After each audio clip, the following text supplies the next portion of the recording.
नमस्कार दोस्तों, स्वागत है आपका आपके अपने YouTube channel the active traders में। दोस्तों, आज के वीडियो में हम USD INR का अगला मूव जानने की कोशिश करेंगे डेटा पॉइंट्स और चार्ट की मदद से।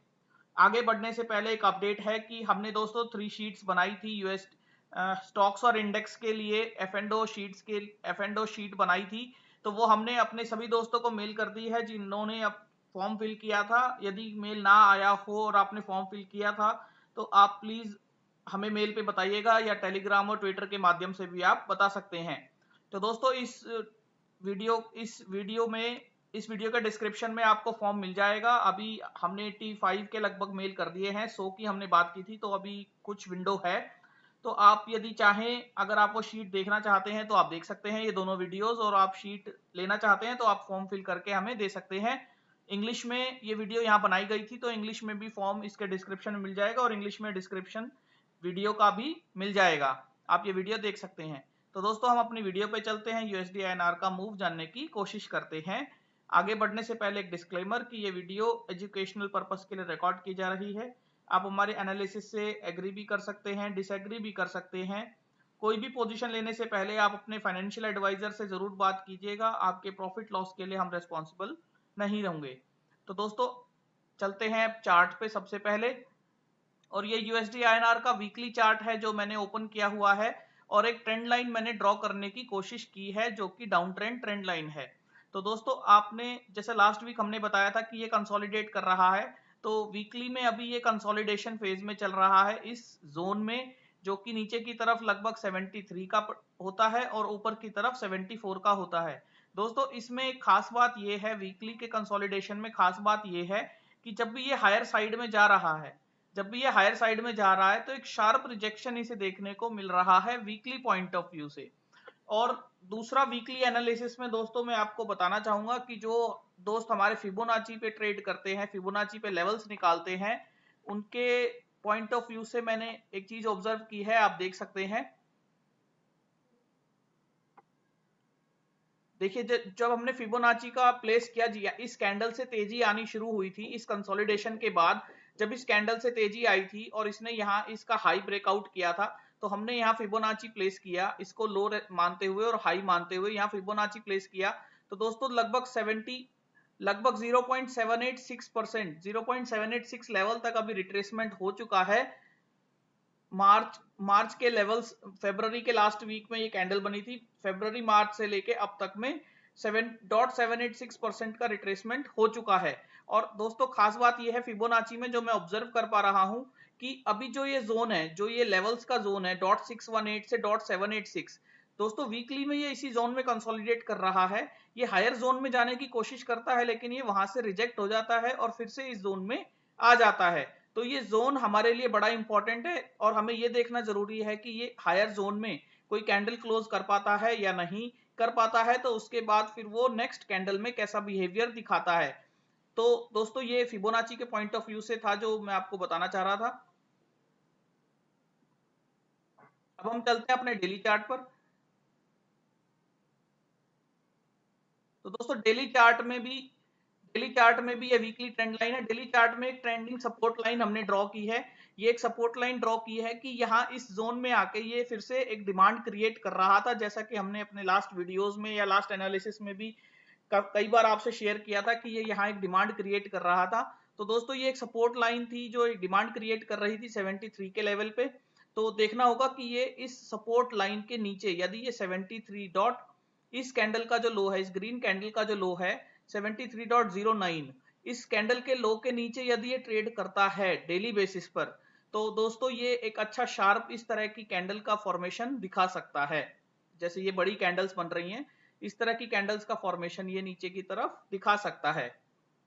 अब दोस्तों, आवरली चार्ट में एक बार देख लेते हैं।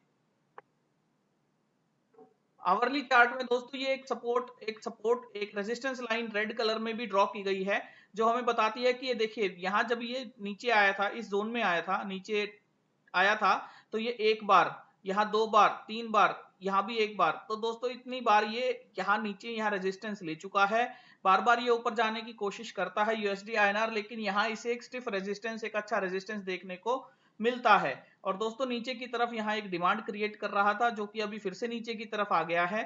तो देखना होगा हमें कि ये नीचे की तरफ इस फिर से डिमांड क्रिएट करके अपने रेजिस्टेंस जोन में जाता है या वापस नीचे की तरफ आने की कोशिश करता है। तो दोस्तों एक और बात मैं आपको बताना चाहूंगा जो इसमें रह गई थी चार्टिंग के पॉइंट ऑफ व्यू से ही। वीकली में आप बुलिंजर बैंड देखेंगे तो बुलिंजर बैंड में अभी ये हायर बैंड जो मिड बैंड है उसके नीचे की तरफ ट्रेड कर रहा है, तो ये बियरिश फॉर्मेशन है वीकली पॉइंट ऑफ व्यू से।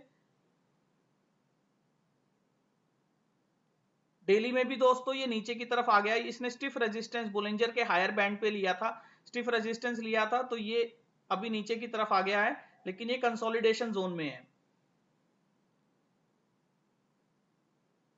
और दोस्तों आवरली में तो बिल्कुल क्लियर रेजिस्टेंस, क्लियर शॉर्ट है, ये क्लियर शॉर्ट है। तो जब तक आवरली में ये मिड बॉलिंजर के ऊपर ये क्लोजिंग बेसिस पर नहीं आता और दूसरी कैंडल हायर साइड में ट्रेड करने की कोशिश नहीं करती, तब तक दोस्तों ये 74 का लेवल मेरे लिए ठीक रहेगा। मैंने यहाँ 74 के लेवल पे भी शॉर्ट पोजीशन ली हुई है, जैसा कि मैंने ट्विटर पर भी अपडेट किया था कि 74 और 72.5 का भी मैंने स्ट्रैंगल ट्रेड किया हुआ है। तो दोस्तों स्ट्रैंगल की अपडेशंस या उस स्ट्रैंगल की एडजस्टमेंट्स मैं तब करने की कोशिश करूंगा जब ये आवरली बेसिस पर मिड बॉलिंजर के ऊपर ट्रेड करने की कोशिश करेगा। इसलिए मैंने आपको बॉलिंजर बैंड दिखाया था कि बॉलिंजर की क्या इंपॉर्टेंस मैं अपनी ट्रेडिंग में रखता हूं। तो दोस्तों ये चार्टिंग के पॉइंट ऑफ व्यू से था, अब मैं आपको डेटा के पॉइंट ऑफ व्यू से बता देता हूं। डेटा के पॉइंट ऑफ व्यू से सबसे पहले हम फ्यूचर्स में चलते हैं।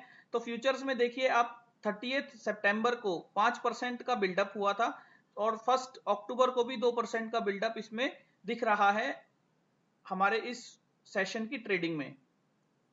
तो दोस्तों ये जो बिल्डअप है इसमें यदि मैं डेली फॉर्मेशन में देखना चाहूं तो डेली फॉर्मेशन में यहां इस कैंडल में 5% का बिल्डअप आया था जो कि एक डोजी कैंडल थी। तो दोस्तों आपने देखा कि ये डोजी कैंडल में जो ओपन इंटरेस्ट बिल्डअप आया था, तो वो बिल्डअप हम कंसीडर करेंगे कि वो शॉर्ट बिल्डअप था। ऐसा इसलिए क्योंकि इस कैंडल का जो लो था, जो हमारा जो 1 अक्टूबर की ट्रेडिंग का हाई था, वो इस कैंडल के लो को भी चेक नहीं कर पाया, उस कैंडल के लो को भी टैग नहीं कर पाया। दैट मीन्स कि यहाँ जिन्होंने भी शॉर्ट बिल्डअप, यहाँ जिन्होंने भी ओपन इंटरेस्ट लिया था, उन लोगों का व्यू शॉर्ट रहा होगा। इस वजह से हम इसको इस तरह की लाइन ड्रॉ कर रहे हैं। तो आगे आने वाले दिनों में यदि ये इस जोन में फिर से आता है, इस कैंडल के जोन में फिर से आता है, तो इसे फिर से एक रेजिस्टेंस देखने को मिल सकता है as per futures open interest data. इसके बाद दोस्तों हम ऑप्शंस का डेटा देखते हैं। तो ऑप्शंस के डेटा में 74 और 74 की पुट में हाईएस्ट ओपन इंटरेस्ट अभी चल रहा है। और ऑप्शंस के डेटा में मैं आपको खास बात बताना चाहूंगा कि ऑप्शंस में जो डायरेक्ट जो हम डेटा सीधा देख पा रहे हैं, चार्टिंग की मदद से देख पा रहे हैं, उसमें 74 में एक बहुत अच्छा बिल्डअप तो नजर आता है। 74 में चेंज इन ओपन इंटरेस्ट भी बड़ा अच्छा आया है। दैट मीन्स कि 74 पे एक अच्छा रेजिस्टेंस शिफ्ट हुआ है ऊपर की तरफ से। लेकिन दोस्तों इन द मनी की एक पोजीशन में आपको बताना चाहूंगा, जैसे 72 की कॉल है,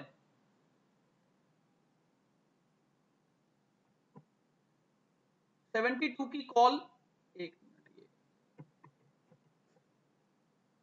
जैसे ये 72 की कॉल है, 72 की कॉल में 82,000 का ओपन इंटरेस्ट ट्रेड हो रहा है शुरू से ही, जो कि अभी भी 82,000 का बना हुआ है। तो दोस्तों 72 की कॉल पे हमें नजर रखनी होगी। ये 72 की कॉल के लिए मैं इसलिए बोल रहा हूं क्योंकि 72 की call deep in the money call है।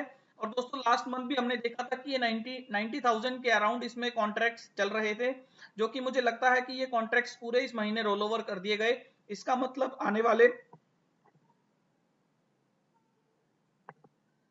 मतलब दोस्तों ये समझ आता है कि आने वाले दिनों में 72 की कॉल के राइटर्स अपनी प्रॉफिट बुकिंग के लिए इसको नीचे ला सकते हैं। 72 के कॉल राइटर्स का व्यू नीचे की तरफ हो सकता है कि ये यूएसडी आईएनआर नीचे की तरफ आएगा। इसके अलावा मैं आपको बता देता हूं डेटा के पॉइंट ऑफ व्यू से, 74 की पुट में और 73.5 की पुट में सबसे हाईएस्ट प्रीमियम ट्रेड्स हुए थे, यानी सबसे हाईएस्ट एक्टिविटीज यहां थी। दोस्तों चार्टिंग की मदद से भी मैं आपको बता देता हूं कि 73.5 में अनवाइंडिंग हुई है पुट साइड में, 73 की पुट में और 72.75 की पुट में बिल्डअप क्रिएट किया गया है। यानी 73 की पुट में 73.5 की पुट में अनवाइंडिंग है और 73.5 की कॉल में बिल्डअप है, तो यहां आप देख सकते हैं कि ये पुट में अनवाइंडिंग है, कॉल में बिल्डअप है। तो इससे एक व्यू ये भी मिलता है कि यहाँ वन साइडेड डायरेक्शन यानी बियरिश डायरेक्शन ट्रेड की गई है। लेकिन दोस्तों ये इंट्राडे के पॉइंट ऑफ व्यू से भी हो सकता है, इसलिए मैं इसे अभी इंपॉर्टेंस नहीं दूंगा। लेकिन हाँ, इंपॉर्टेंट बात यह है कि जो ये बड़ा टावर आपको नजर आ रहा है 73.74 की कॉल का टावर आपको नजर आ रहा है, जो कि हाईएस्ट में भी 2 लाख के ऊपर जा चुका है, 2 लाख के ऊपर ट्रेड कर रहा है। तो दोस्तों this is very very important resistance, और ये रेजिस्टेंस को ब्रेक करना अभी बहुत मुश्किल रहेगा यूएसडी आईएनआर के लिए। लेकिन खास बात यह हो सकती है, जो हमने एक और थ्योरी आपको पिछले दिनों अपनी एनालिसिस में बताई थी कि सिमिलर और हाईएस्ट ओपन इंटरेस्ट अभी दोनों ही स्ट्राइक में 74 में चल रहा है, और सिमिलर में भी अभी डिसिमिलैरिटी आई है, लेकिन सबसे हाईएस्ट ओपन इंटरेस्ट 1.5 लाख से ऊपर ही दोनों में ट्रेड हो रहा है। तो दोस्तों ये 74 के स्ट्रेडल की वैल्यू को इरोड जरूर करेगा, उसकी रेंज में रह सकता है। तो रेंज के पॉइंट ऑफ व्यू से अगर हम बात करेंगे तो हमें सिमिलर और हाईएस्ट ओपन इंटरेस्ट का जो स्ट्रेडल की वैल्यू होती है हम उसको कंसीडर करते हैं, और उसकी वैल्यू को वो इरोड करने की कोशिश करता है। तो दोस्तों नीचे डेटा के पॉइंट ऑफ व्यू से जो आपको सपोर्ट नजर आ रहा है, इमीडिएट सपोर्ट नजर आ रहा है, वो 73 पर शिफ्ट हुआ है, 73 पर सपोर्ट शिफ्ट हुआ है, और 74 पर रेजिस्टेंस अभी हाईएस्ट रेजिस्टेंस अभी बिल्डअप हुआ है। तो इस चीज को देखते हुए, जैसा कि हमने लास्ट 75 की कॉल बताई थी, तो थोड़ा प्रोटेक्शन लेते हुए आप 74.5 की कॉल राइट पे भी शिफ्ट हो सकते हैं, और मंथली में 74.5 की कॉल राइट करके 15 पैसे पे जो अभी चल रही है, वीकली में आप कोई भी उसके पहले की 74 या 73.75 की जो 2-3 पैसे की अगर वीकली में कॉल मिल जाती है तो उसे लॉन्ग कर सकते हैं, सो दैट कि आपकी पोजीशन हेज भी हो जाए। मेरा कहने का मतलब है, वीकली में यदि आपको 2-3 पैसे की कोई पोजीशन मिलती है और डायरेक्शन आपको बुलिंजर बैंड से मिलने की कोशिश होती है, या जो भी टेक्निकल आप यूज करते हैं, आरएसआई, बुलिंजर बैंड, कुछ भी यूज करते हैं, तो आप उसे बाय कर लीजिए। वो 2 पैसे की 20 पैसे होते हुए ज्यादा समय नहीं लगता यूएसडी आईएनआर में। तो दोस्तों इस तरीके से हम समझ पाए हैं कि यूएसडी आईएनआर में जो अभी हाईएस्ट साइड में जो रेंज चल रही है वो 74 है, और 74 पे रेजिस्टेंस काफी अच्छा है, एक बार वो 74 आ सकता है, नो डाउट यूएसडी आईएनआर 74 की तरफ जरूर आ सकता है, क्योंकि 74 और 74.5 के पुट राइटर्स हैं 74 और 74.5 के, जो लास्ट फॉल आया था उसके बावजूद यहाँ पुट राइटर्स ने अपनी पोजीशन को नहीं छोड़ा है। इनफैक्ट 74 के पुट राइटर्स ने 9000 ओपन इंटरेस्ट बिल्डअप ही किया है, और 74.5 में भी बिल्डअप ही हुआ है। तो ये भी एक कंसर्न है, 74 के पुट राइटर्स अपनी पोजीशन नहीं छोड़ रहे हैं, 74 के कॉल राइटर्स ने हैवीली पोजीशन बनाई है। तो हो सकता है 74 की स्ट्रेडल की वैल्यू को ये जरूर इरोड करेगा। तो दोस्तों 74 की स्ट्रेडल की वैल्यू देख लेते हैं एक बार। 74 की कॉल जो चल रही है वो 26 पैसे के वीवैप पे चल रही है, और ये 70 पैसे के वीवैप पे चल रही है, यानी 74 के पॉइंट ऑफ व्यू से 73 और 75 की रेंज बनती है, यानी 96 पैसा इसमें अभी वैल्यू है। तो दोस्तों नीचे 73 एक इंपॉर्टेंट सपोर्ट बन के आता है स्ट्रेडल के पॉइंट ऑफ व्यू से भी। तो अगर 73 नीचे ब्रेक होता है, मंथली वीकली चार्ट में आप देखिए, अगर ये रेंज जो इसका लो है, इस कैंडल का लो यदि ब्रेक होता है 73.14 या 73 के लेवल्स आप मान लीजिए कि ये यदि ब्रेक होते हैं, तो ये क्लियरली एक वीकली इस तरह की कैंडल बना सकता है, एक बड़ी कैंडल इस तरह की बना सकता है। तो उसके लिए आप यदि हेज लेना चाहें तो 72.5 या 72.75 की या 73 की भी पुट अगर सस्ती मिलती है तो वो आप खरीद के रख सकते हैं, सो दैट कि एक इमीडिएट फॉल आता है तो आपको वहां प्रोटेक्शन मिल जाए। और कंसोलिडेशन ट्रेड करने के लिए आप एट द मनी का स्ट्रेडल भी शॉर्ट कर सकते हैं। इस तरीके से आप अपनी स्ट्रेटजी को बिल्डअप कर सकते हैं। तो दोस्तों उम्मीद करता हूं ये वीडियो आपको समझ आया होगा, पसंद आया होगा। तो आपकी कोई क्वेरी हो तो आप हमें मेल कर सकते हैं theaccutrader@gmail.com पर। आप हमें फॉलो कर सकते हैं ट्विटर पर @accutrader। हमारा टेलीग्राम ग्रुप भी है, आप वहां ज्वाइन कर सकते हैं, डिस्क्रिप्शन में उसका लिंक आपको मिल जाएगा। Thank you.